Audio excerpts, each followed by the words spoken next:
भगवत गीता अध्याय 3 श्लोक 6, 7 और 8। संकेत। कर्म से भागने वाला सन्यासी नहीं, दिखावा करता है। यही है श्री कृष्ण का स्पष्ट संदेश। श्लोक 6। कर्मेंद्रियाणि संयम्य यास्ते मनसा स्मरण इंद्रियार्थान विमूढ़ात्मा मिथ्याचारः स उच्यते। हिंदी अनुवाद। जो व्यक्ति बाहरी रूप से इंद्रियों को तो रोक लेता है, लेकिन मन में विषयों का चिंतन करता रहता है, वह भ्रमित मन वाला है और उसे मिथ्याचार, पाखंडी कहा गया है। श्लोक 7। यस्त्विंद्रियाणि मनसा नियम्यारभते सर्जुन कर्मेंद्रिय कर्मयोगम असक्तः स विशिष्यते। हिंदी अनुवाद।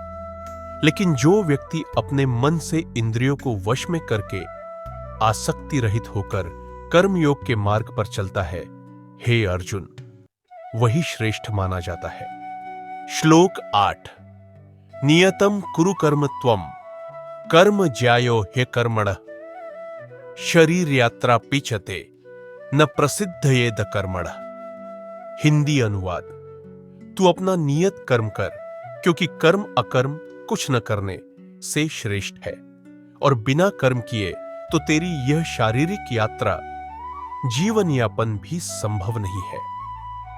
तात्पर्य। यहां श्री कृष्ण स्पष्ट करते हैं कि केवल बाहरी संयम या कर्म से पलायन ही आध्यात्मिकता नहीं है।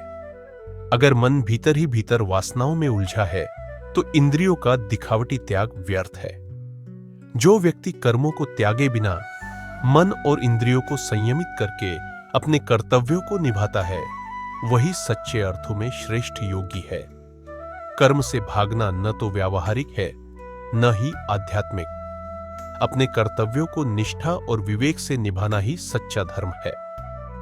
आधुनिक अर्थ, मॉडर्न रेलिवेंस। आज के समय में भी बहुत से लोग काम करने की बजाय मेंटल एस्केप की कोशिश करते हैं। वे बाहर से शांत और संयमी दिखते हैं, लेकिन अंदर से उलझे रहते हैं। श्रीमद् भगवद गीता का यह संदेश आज भी उतना ही जरूरी है। सिर्फ दिखावे से नहीं, बल्कि भीतर से जागरूक होकर कर्म करना ही सही मार्ग है।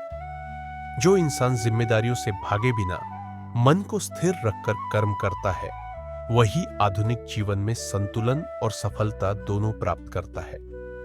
अगले श्लोक के लिए जुड़े रहें और गीता ज्ञान का लाभ लें। सब्सक्राइब करें ताकि यह अनमोल ज्ञान भीड़ में गुम न हो जाए।